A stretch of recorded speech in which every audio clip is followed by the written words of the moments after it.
On April 6, 1945, in the waters off Okinawa in the East China Sea, the first light of day illuminated Task Force 58 from the United States Fifth Fleet. Sailors aboard radar picket destroyers stationed about 16 miles ahead of the primary formation vigilantly surveyed the sea ahead, fully aware of the impending threat. Inside the Combat Information Center of the USS Lee, radar technicians monitored a swarm of approaching blips, not just a handful, but hundreds. Crews manning the vessel's 5-inch guns hurriedly chambered rounds inscribed with the enigmatic VT labels, each one equipped with compact radio transmitters poised to transform naval combat forever. The objective was urgent. Endure Operation Kikusui No. 1, the initial wave in a series of 10 large-scale synchronized kamikaze assaults. Precisely at 600 hours, the heavens swarmed with planes. Cutting through the early mist arrived an auditory harbinger of the Okinawa campaign's defining clash, the relentless hum of engines from countless Japanese aircraft surging forward in successive formations. These airmen, confined in their cabins with no plans to come back, spearheaded the offensive. Leading the charge were aviators from the Imperial Japanese Navy's dedicated suicide squadrons, flying Zero fighters and Yokosuka D-4Y Judy dive bombers packed with 250-kilo explosives, trailed by flocks of aging planes repurposed for one-way missions. In their midst, elite Ochre pilots, sealed inside rocket-propelled guided missiles, were transported aloft by Mitsubishi G4M Betty bombers. The ensuing events would highlight the game-changing effects of U.S. proximity fuse innovation and explain why Japan's kamikaze strategy, though initially lethal, proved ineffective against the pinnacle of anti-aircraft defenses ever fielded. The American VT proximity fuse entered the Pacific arena following 2 years of rigorous battlefield trials, starting with a pivotal inaugural firing. It emerged from an accelerated initiative launched in 1940 by Section T at the Johns Hopkins Applied Physics Laboratory, directed by Dr. Merle Tuve. Alongside radar and the atomic bomb, this device ranked among World War II's 3 paramount classified endeavors.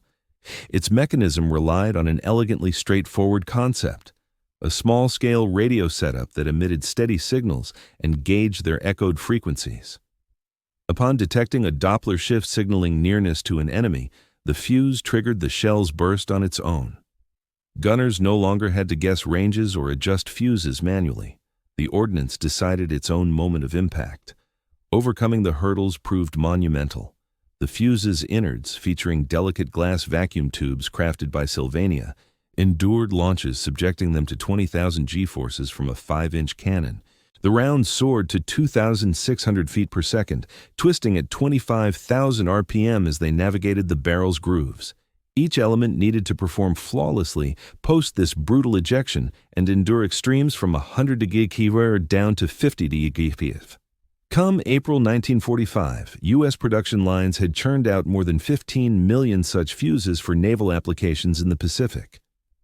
Output spread across numerous suppliers. Crosley Corporation delivered 559,013 units, accounting for 24% of the aggregate. RCA, Eastman Kodak, General Electric, McQuay Norris, and 87 other companies operating 110 facilities handled diverse production stages. This colossal manufacturing push guaranteed that U.S. ships at Okinawa wielded the finest anti-aircraft projectiles in history. The U.S. Navy boosted the proportion of proximity-fused rounds in anti-aircraft stockpiles from 25% in 1943 to 75% by 1945, a shift acknowledging the urgent need for cutting-edge protection in Pacific fights against kamikaze onslaughts. Each destroyer, cruiser, and battleship stocked thousands of these VT-equipped 5-inch shells as their frontline shield versus suicide dives. In sharp opposition stood Japan's kamikaze effort, spawned from sheer exigency. After crushing losses in the Marianas and the Battle of the Philippine Sea, the nation had forfeited most veteran flyers and carriers. Vice Admiral Takejiro Onishi, head of the First Air Fleet, advocated for suicide units in October 1944, insisting traditional methods couldn't prevail against America's superior armament. Kamikazes aimed to convert Japan's novice aviators into human-guided projectiles. The numbers appeared promising. Standard strikes yielded mere 2% success against fortified U.S. vessels, yet initial kamikaze forays in the Philippines topped 34% effectiveness. One Zero pilot with a 250-kilogram payload might cripple or sink a destroyer, bartering a single life and outdated plane for scores of U.S. losses and damages worth millions. These kamikaze trainees received rushed instruction prioritizing mindset over aerial expertise. Many logged under 100 flight hours, versus over 500 for those at Pearl Harbor. Their curriculum covered essentials like rudimentary charting and vessel identification. The final descent maneuver intended to dodge anti-aircraft barrages. Before heading out, the aviators penned their last messages, joined in ritual toasts with sake, and were presented with samurai blades or headbands bearing the rising sun emblem. However, no level of ritualistic readiness could counter the technological shift awaiting them. The yellowish Oka suicide device embodied the pinnacle of kamikaze ideology, dubbed Baka, meaning fool, by U.S. Navy personnel. This manned explosive featured a 1,100-kilogram payload propelled by 3 solid-fuel rocket engines. Reaching up to 575 kph during its final plunge, it was engineered to be impossible to intercept after launch. Still, its critical flaw lay in its limited reach, only about 10 miles, which forced the fragile Betty bombers transporting it to venture straight into the heart of U.S. fortifications. The disparity in protective strategies could not have been starker. U.S. vessels off Okinawa formed layered defensive circles, with radar sentinel destroyers stationed ahead to deliver advance alerts and absorb the first onslaughts. Every such destroyer mounted between 12 and 16 5-inch cannons, equipped to launch VT-fused projectiles that generated interlocking zones of coverage. The proximity fuse converted these armaments from mere suppression tools into accurate killers. A 5-inch VT round boasted a deadly explosion zone of 70 feet, far surpassing the 20 feet of traditional time-fused variants. Even more importantly, the fuse bypassed the intricate computations needed for standard AA shooting, enabling crews to target threats the instant they appeared. On the morning of April 6, 1945, these innovations faced their severest trial. Operation Kikusui No. 1 mobilized 391 naval aircraft alongside 133 Army ones, including 215 naval and 82 Army kamikazes. Altogether, 297 suicide planes launched in one unified strike. Commander Frederick Julian Beckton from the USS Laffey would later liken the incoming kamikaze swarms to a hive of bees zeroing in on the sole bloom in a barren wasteland. The initial assault hit at 600 hours as radar teams spotted more than 50 planes closing in from the north. The outpost destroyers unleashed salvos at their farthest effective distance of 12,000 yards using VT-fused rounds. These proximity fuses wreaked havoc on the advancing groups. Any shell that came within killing proximity of a plane triggered on its own, saturating the air with shrapnel.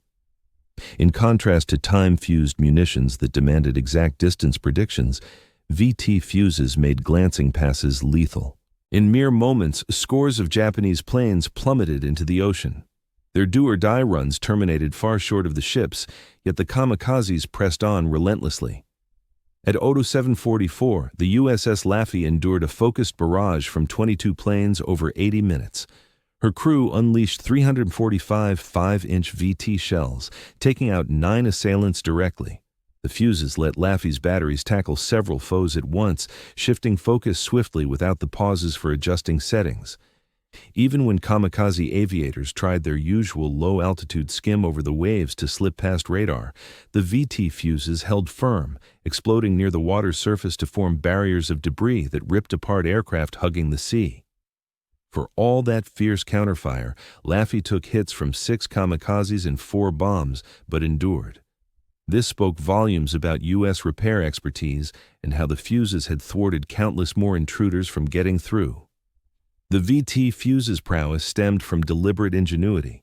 The system had undergone covert battlefield trials starting January 5, 1943, when the USS Helena unleashed the inaugural proximity-fused shots during combat near Guadalcanal. Lieutenant Red Cochran, leading the rear 5-inch mount, downed a Japanese Aichi D-3A Val dive bomber with the second of 3 broadsides. The rounds exploded without scoring direct impacts. They merely flew near enough to activate the fuse and shred the plane with flying debris. That lone triumph confirmed 3 years of rigorous innovation that surmounted daunting engineering obstacles. The device housed roughly 130 miniaturized electronic parts crammed into a volume tinier than a pint of milk, every piece crafted to precision levels of 1/1000th of an inch. By the time of the Okinawa offensive, after-action reviews highlighted the quantifiable edge of proximity-fused ordnance. Conventional time-fused 5-inch shells demanded an average of 1,162 shots to fell each kamikaze. VT-fused ones slashed that to 310 per downed plane, nearly quadrupling efficiency. Under ideal circumstances, the gains were even starker. The destroyer escort USS Abercrombie bagged a kamikaze with only 2 VT rounds in May 1945. Likewise, the destroyer USS Morrison, fending off a huge kamikaze onslaught on May 4th, knocked out 8 attackers in short order via proximity-fused fire before succumbing to overwhelming force. The mental toll of the proximity fuse on Japanese aviators ran deep. Pilots who survived kamikaze missions after pulling out described the horrifying ordeal of nearing U.S. carrier groups amid dense barrages of bursting projectiles. The signature dark bursts from VT detonations materialized with eerie precision, almost as though the American artillerymen anticipated the precise positions of incoming planes. Japanese combat strategies had counted on swift, low-level runs to reduce vulnerability to flak. Yet the proximity fuse completely shattered those calculations. Rounds that might have whiffed by 50 feet using standard fuses now erupted fatally nearby, transforming the last leg of the assault into a deadly corridor of expertly synchronized blasts. Vice Admiral Matome Ugaki, overseeing kamikaze strikes from Kyushu, recorded in his journal the mounting lethality of U.S. anti-aircraft barriers. By the end of April 1945, Japanese naval assessments pegged the success rate of kamikaze planes hitting targets at under 1 in 4, down from 1 in 3 in the Philippines operations. Observers chalked up the gap mainly to innovative anti-aircraft rounds that Japanese accounts called out for their implausibly spot-on bursts. Ugaki observed, "Enemy fire defenses have surged dramatically. Our suicide planes are getting shot down at ranges we once deemed secure." Sailors manning the 5-inch guns with VT rounds on the destroyer, USS Hugh W. Hadley, turned into heroes among their flotilla. In the assault on May 11th, the battery teams tallied 17 verified kamikaze takedowns via proximity-fused shells. Crews honed a method of anticipating kamikaze paths with non-stop barrages, erecting a barrier of VT bursts that assailants had to penetrate. Their mounts could unleash 15 shells every minute, each loaded with its own radar-guided sensor hunting for prey. Over a 52-minute stretch, Hugh W. Hadley's armament shredded several kamikazes in a row, the proximity fuses guaranteeing that even overshoots or undershoots on dodging planes would still go off nearby. The USS Aaron Ward's experience in the May 3 strikes highlights how the proximity fuse amplified defensive power. Facing 40 kamikaze planes, the destroyer's 5-inch guns blazed away for 52 minutes straight. The VT-equipped projectiles obliterated 6 foes outright and crippled 5 more so badly they plunged into the ocean. Commander William Saunders later stated under oath that absent proximity fuses, his vessel would have been overrun within the opening 10 minutes. The capacity to hit threats without exact distance calculations let Aaron Ward's gunners pivot swiftly among numerous dangers, a feat unachievable with impact-fused shells. Such tales echoed throughout the Navy. Across the 10-key Kikusui waves from April 6 to June 22, 1945, Japanese units dispatched roughly 1,900 planes in coordinated suicide runs. U.S. ships, leaning heavily on VT-fused 5-inch fire, neutralized scores of these before they closed in. Data from the Operations Analysis Unit revealed that vessels armed with proximity fuses stood 3 times the chance of enduring heavy kamikaze swarms versus those stuck with traditional rounds. The proximity fuse had recast a potentially ruinous enemy ploy into an expensive yet containable hazard. As the fight wore on, the tech gap in adaptation grew stark. U.S. units kept honing VT tactics, finding that patterned salvos produced interlocking zones of shrapnel. Fleets started sinking their volleys to form these VT enclosures that kamikazes couldn't avoid. The Japanese, in turn, could merely tweak their approaches. Dawn raids, attacks from several directions, blending regular and suicide planes, but nothing bridged the core edge of self-detonating shells. Output figures captured the peak of wartime industry. By June 1945, U.S. plants churned out 70,000 proximity fuses daily. The full conflict saw more than 22 million produced at over $1 billion in 1940s dollars, about $15 billion adjusted for today. Just the Crossley Corporation ran 10,000 staff in round-the-clock shifts across 3 sites. Fuse prices plunged from $732 in 1942 to $18 in 1945 via scaled-up manufacturing. That enormous outlay paid off, as Navy reviews showed proximity fuses spared dozens of ships in the Okinawa push alone. Japan's factories, hammered by air raids and supply woes, couldn't match it. Though their experts grasped the proximity fuse idea, German intelligence on Allied innovations. Once supplies of proximity fuses arrived in Japan through submarine deliveries, the nation still lacked the necessary industrial base to design and produce these complex mechanisms on a large scale. The demands of vacuum tube production alone called for precision engineering skills that Japan's devastated wartime economy simply couldn't deliver. Efforts to advance Japanese radar, essential for grasping proximity fuse concepts, stayed rudimentary when measured against U.S. counterparts. Japan's top naval radar, the Type 22, functioned on wavelengths too cumbersome for any feasible downsizing, regardless of available production resources. The proximity fuse's prowess shaped Japanese operational strategies during the campaign's closing phase.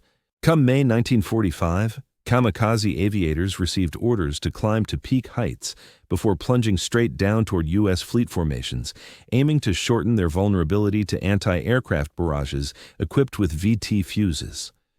Though this shift cut down on risks during the initial run-in, it wrecked chances for precise strikes. Vessels could easily dodge the descent trajectory, and the elevated starting point allowed radar teams extra moments to monitor approaching planes. Ultimately, this approach backfired.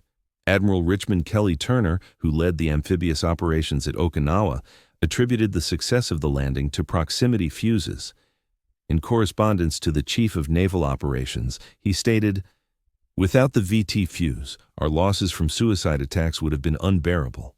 The Japanese kamikaze was a formidable weapon that could have changed the outcome of the Pacific War, if not for our technological superiority in anti-aircraft defense." Admiral Mark Mitcher voiced a similar view. His command ship, USS Bunker Hill, endured a severe kamikaze assault on May 11th, thanks in part to proximity-fused shells that eliminated 3 additional assailants and spared the damaged carrier from total destruction. Admiral Arleigh Burke, Mitcher's chief of staff, reflected on the fuse's potency in a 1978 interview. As I joined Admiral Mitcher's team, overseeing the swift carrier groups, every round of 5-inch 38 and 5-inch 25 ammunition came loaded with VT fuses. And as you're aware, those fuses brought down enemy aircraft in droves. Absent those fuses, the toll in ships and personnel among the fast carriers during the war's latter half would have skyrocketed. The proximity fuse's influence went far beyond raw numbers. It reshaped the psychological balance that sustained kamikaze operations. Japanese strategy banked on pilots' guaranteed sacrifice, yielding a high likelihood of vessel hits. Yet, when hit probabilities fell under 20% thanks to proximity fuse protections, the trade-off grew untenable, even within the grim logic of sacrificial combat. Recruited Japanese airmen, often college-aged draftees in special attack squads, came to realize their sacrifices might yield 0 results. Post-war discoveries of their correspondence showed rising doubts among kamikaze flyers that U.S. countermeasures had surpassed the assurances from their superiors. Lieutenant Yukio Seki, who headed the inaugural official kamikaze group in October 1944, had wrought havoc on escort carriers in Leyte Gulf. back when proximity fuses made up just 25% of AA rounds. At Okinawa, however, his followers confronted an entirely altered battlefield. Lieutenant Commander Goro Nonaka, at the helm of the Thunder Gods Corps, with their Oka-guided missiles, saw his full unit wiped out on March 21, 1945, before any Oka could deploy. U.S. interceptors, directed by radar-directed pilots, downed all 18 Betty bombers. Even supposing a breakthrough, the barrage of VT-fused AA fire would have formed an unbreakable barrier. The proximity fuse's engineering prowess signified deeper breakthroughs in electronics, materials engineering, and integrated systems that Japan couldn't replicate. Miniaturized tubes from Sylvania and Raytheon employed unique glass compounds resilient to extreme impacts. The power source, triggered by launch acceleration, featured an electrolyte stable over long periods yet quick to engage on demand. The RF signal was fine-tuned to cut interference while optimizing sensing distance. Every component stemmed from dedicated R&D supported by boundless resources. In contrast, Japanese AA systems lagged behind. Their premier heavy gun, the Type 98 100mm anti-aircraft piece, depended on mechanical timing fuses set by hand for each firing. At Okinawa, Japanese warships, including the super battleship Yamato on her last mission, stocked AA munitions comparable to American tech from the Pearl Harbor era. When Yamato confronted more than 300 U.S. planes on April 7, 1945, her 162 anti-aircraft guns unleashed thousands of rounds, yet they managed to down fewer than 10 enemy planes. The U.S. forces suffered only 10 aircraft losses in the process, while they sent the planet's biggest battleship to the bottom, a clear showcase of the vast technological gap. The proximity fuse opened doors to tactical breakthroughs that standard shells simply couldn't achieve. U.S. destroyers pioneered the VT umbrella method, launching proximity-fused projectiles in specific formations overhead to shield Allied vessels from assaults. These rounds exploded at predetermined heights, forming a barrier of shrapnel that kamikaze planes had to breach. This approach showed exceptional results against the Oka-guided bombs, which moved so swiftly that traditional targeting systems struggled to lock on, but they faltered against the barrage of debris from VT barrages. Throughout the Okinawa operation, spanning April 1 to June 22, 1945, the U.S. Navy fired roughly 150,000 proximity-fused 5-inch shells. Its success was beyond question. Even though VT-fused rounds made up 45% of the heavy anti-aircraft ammo used, they claimed most verified kamikaze destructions at extended distances. The remaining 55% time-fused shells worked best up close, where precision mattered less. Calculations revealed that proximity fuses outperformed regular ammo by 3 to 4 times in countering kamikaze strikes. The toll on personnel highlighted this even more sharply. Vessels that ran out of VT rounds and switched to time-fused ones faced much heavier losses in follow-up raids. Take the destroyer USS Drexler, which on May 28 depleted its proximity-fused stock and then sank in under a minute from 2 kamikazes that VT fire probably would have neutralized. The 158 fatalities aboard exceeded the total casualties for numerous destroyers over full operations.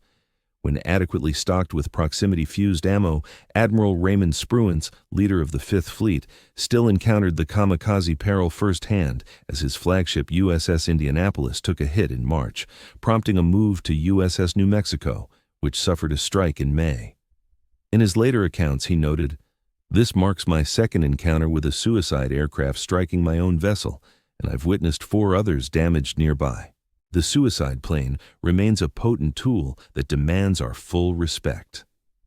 Still, Spruance understood that absent proximity fuses, kamikazes would have wreaked far greater havoc. He credited the VT fuse with preserving innumerable vessels and personnel, calling it the divide between tolerable and catastrophic damage. Military strategists gearing up for Operation Downfall, the intended assault on Japan, saw the broader ramifications plainly. Spy reports suggested Japan had held back about 10,000 planes for kamikaze assaults on the landing armada. Yet U.S. commanders, buoyed by the fuse's prowess, believed their defenses could hold. VT fuse output was set to hit 100,000 per day by September 1945. Enhanced Mark 53 and Mark 58 versions, boasting better detection and dependability, were ramping into full-scale manufacturing. The assault group would have hauled more than 1 million proximity-fused shells, forging an air defense like none before in warfare. The atomic strikes on Hiroshima and Nagasaki in August 1945 halted the conflict short of that ultimate trial. Nonetheless, the proximity fuse factored heavily into Japan's decision to capitulate. Captured post-war documents from Japanese leaders admitted the futility of shielding against an invading force guarded by their term for electronic shells. Admiral Suemu Toyota, head of the Naval General Staff, stated in post-war testimony that the Imperial Navy figured homeland kamikaze efforts would score under 10% hits versus proximity fuse barriers, a yield too low to justify the strategy. After the war, evaluations laid bare the proximity fuse's monumental legacy. The effort involved 112 firms beyond the primary developers, building a network focused on crafting the pinnacle of wartime electronic weaponry. British researchers, who first dreamed up the proximity fuse idea in 1940 but couldn't fund its realization, conceded that U.S. manufacturing prowess had done the undoable. The Brits had deemed it hopeless to keep vacuum tubes intact through artillery firing. American innovators disproved that notion. The fuse's success versus kamikazes shaped weapons tech for generations. The notion of intelligent ordnance, self-guiding arms, emerged as a cornerstone of U.S. armed forces thinking. Today's surface-to-air missiles draw on proximity fusing tech rooted in the VT design, while fail-safe mechanisms trace back to its innovations. The close-in defense mechanisms safeguarding modern naval vessels draw from innovations first tested amid the kamikaze onslaughts of World War II. The edge in electronics that neutralized pilot-directed assaults set a lasting framework for tactical planning in armed conflicts. Post-war discussions with Japanese survivors revealed their ongoing astonishment at U.S. proximity fuse advancements. Commander Tadashi Nakajima, a key figure in launching the Kamikaze initiative, conceded, "We recognized American tech dominance, yet the proximity fuse exceeded all expectations. Our aviators described munitions detonating precisely along their paths, seemingly directed by unseen forces. It shattered more than our planes. It undermined the core idea of special assaults, where willpower alone might surmount hardware deficits." Captain Aichiro Gio, an initial proponent of kamikaze methods who endured the conflict, later pondered the fuse's profound effects. "Our faith held that resolve in the face of death ensured triumph. Yet the U.S. electronic fuse showed how machinery could overpower even the fiercest acts of self-immolation. It transcended mere armament, embodying a vision of contemporary combat. This disparity between the proximity fuse and kamikaze strikes highlighted clashing views on life's worth and tech's place in battle. The U.S. commitment to safeguarding personnel via advanced systems clashed with Japan's readiness to treat lives as expendable munitions. By rendering kamikaze raids endurable for Allied ships, the proximity fuse dismantled the ruthless rationale propelling Japan's youth toward intentional demise. Thus, the electronic device embodied not only engineering prowess, but also an ethical stance on conducting hostilities. The proximity fuse's triumph over kamikazes reverberates far beyond wartime annals. The urgent effort to devise the VT fuse forged a blueprint for later U.S. breakthroughs, spanning aerospace ventures to today's digital systems. The partnership among academia, corporations, and defense needs yielded 22 million intricate electronic units amid combat urgency, showcasing organizational strengths that molded the peace that followed. The Johns Hopkins Applied Physics Laboratory, site of the fuse's refinement, persisted as a hub for defense innovations, crafting items from precision munitions to orbital guidance tech. Dr. Merle Tuve, director of the Fuse Project, afterward noted, "We preserved lives by enhancing weaponry's potency.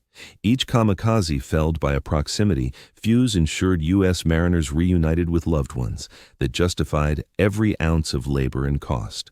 Their accomplishments affirmed the U.S. method of harnessing science for martial challenges, a mindset that guided security policies through the Cold War era. For Japan, Kamikaze shortcomings against fuse-equipped barriers signaled the collapse of notions that inner strength could best physical odds. The youthful flyers, lost to pointless barrages of VT-fused blasts, turned into emblems not of heroic devotion, but of command failures, blind to tech truths. Japan's current focus on tech progress and creativity owes some roots to the stark teachings of 1945, when electronic fuses outmatched human flyers with unerring accuracy. The Fuzes' calculated efficiency, 310 shells per downed foe, compared to 1,162 for timed variants, equated to intact vessels, spared personnel, and eventual triumph. Every properly performing VT fuse signified a sailor heading stateside, a vessel enduring for future engagements, and evidence that innovation delivers critical edges in today's fights. Proximity fuses verified the elimination of countless kamikaze planes short of objectives, averting thousands of U.S. losses, rescuing scores of ships, and justifying the billion-dollar stake in electronic defenses. The narrative of ingenuity vanquishing resignation peaked off Okinawa, where radar-directed interceptors, fuse-armed flak, and advanced repair protocols overcame purposeful plunges. The kamikaze airmen, courageous youths offered to a doomed effort, hurtled into a circuit-laden death zone their leaders hadn't foreseen. Though their impacts inflicted shocking localized harm on U.S. crews, they couldn't render the amphibious assault prohibitively expensive. The proximity fuse recast their offerings from lethal blows to containable risks. Navy Secretary James Forrestal captured the fuse's role. The proximity fuse has helped blaze the trail to Japan. Without the clever invention known as the proximity fuse, the fleet's surface vessels wouldn't have advanced westward so rapidly, and the toll in personnel and vessels would have been vastly higher. This view, echoed by commanders across the Pacific region, highlighted how signals intelligence had outmaneuvered acts of self-sacrifice. The ultimate tally was grim but clear-cut. In the full course of the Okinawa operation, Japanese kamikaze strikes submerged 36 U.S. ships and impaired 368 more. Devastating though these setbacks were, they meant that most targeted vessels endured, a success rate unattainable absent the proximity fuses. The 497 U.S. Navy personnel lost to kamikazes at Okinawa, marking the service's deadliest clash, amounted to only a portion of the deaths that standard estimates foresaw without VT systems. For Japan, the toll was total. Roughly 1,900 planes and aviators committed in coordinated kamikaze assaults across the 10 Kikusui waves, alongside countless additional ad hoc suicide dives, yielded battlefield gains that barely scratched strategic needs.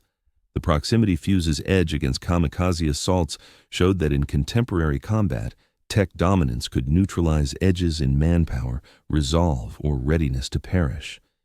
U.S. crew members operating 5-inch cannons loaded with VT rounds enjoyed a clear upper hand against Japanese aviators confined to fuselages for do-or-die flights.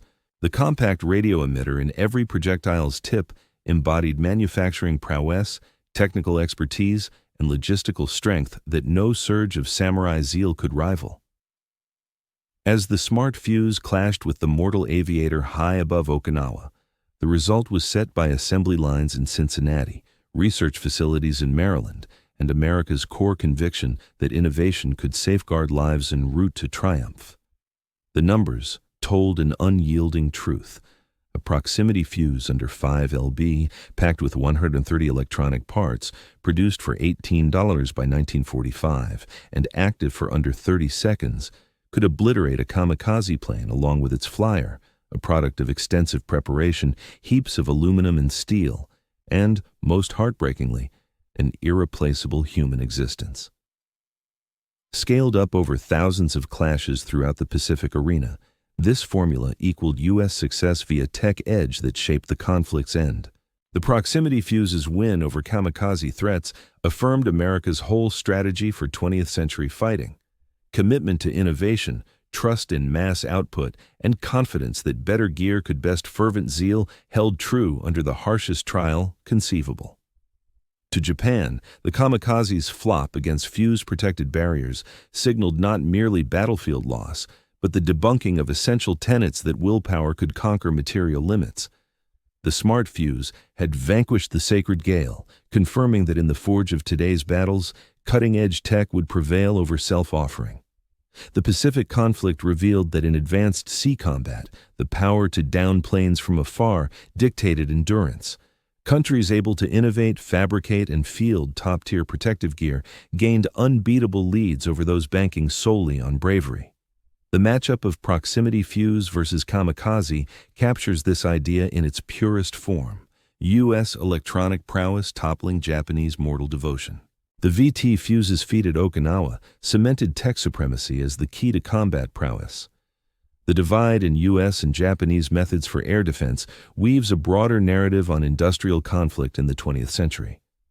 States harnessing expertise in science, production power, and structured efficiency to craft elite weaponry enjoyed unbeatable edges.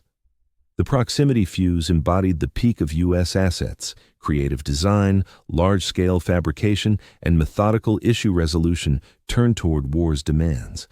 Its mastery over the kamikaze proved beyond doubt that in today's strife, success went to those who could devise, construct, and roll out superior tools.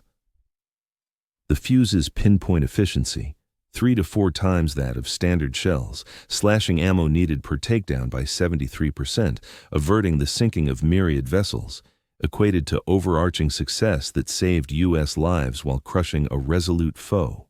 This gap, amplified over the sprawling Pacific expanse, clinched American dominance and rooted tech superiority in the core of after-war defense principles. The smart fuse hadn't merely bested the kamikaze. It had confirmed America's full method of war via unmatched tech, establishing beyond question that in questions of survival and mortality, superior gear might prevail over the sheer volume of offerings.